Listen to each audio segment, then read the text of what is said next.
અમદાવાદના કાગડાપીઠમાં મિત્રની હત્યા કર્યાનો આરોપ લાગ્યો છે। અમદાવાદથી આ સમાચાર છે। કેતન ગોહેલ નામના યુવકની હત્યા કરી દેવાઈ। આરોપી છે તેના 3 મિત્રો। પોલીસે ત્રણેય આરોપીને દબોચી લીધા છે। મજાક મસ્તી કરતા ઝઘડો થયો, જેમાં તીક્ષ્ણ હથિયારથી ગળું કાપીને કેતનની હત્યાને અંજામ આપવામાં આવ્યો।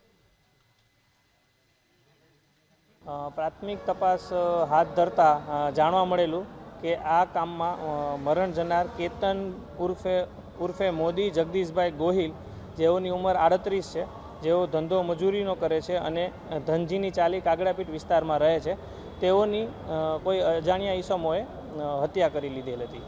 તાત્કાલિક કાગડાપીઠ પોલીસ સ્ટેશનમાં આ અનુસંધાને ગુનો દાખલ કરવામાં આવેલો, જેમાં ભારતીય ન્યાય સંહિતાની કલમ 103(1), કલમ 54 તથા જીપી એક્ટની કલમ 135(1) મુજબ ગુનો દાખલ કરીને આગળની તપાસ હાથ ધરતા આ ગુના અનુસંધાને તાત્કાલિક ગણતરીના કલાકોમાં કાગડાપીઠ પોલીસે 3 વ્યક્તિઓને હસ્તગત કરેલ છે અને તેઓને તાત્કાલિક ડિટેઇન કરેલ છે।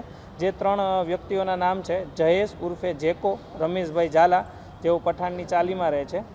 બીજા વ્યક્તિ છે ધર્મેશ ઉર્ફે ધમો ઉર્ફે કાળિયો, તે પણ પઠાણની ચાલીમાં રહે છે। અને ત્રીજા છે જગદીશ ઉર્ફે જગ્ગુ વિનોદભાઈ। આ 3 વ્યક્તિઓની આ હત્યા અનુસંધાને તાત્કાલિક અસરથી ડિટેઇન કરીને આગળની કાયદેસરની કાર્યવાહી હાથ ધરવામાં આવી છે।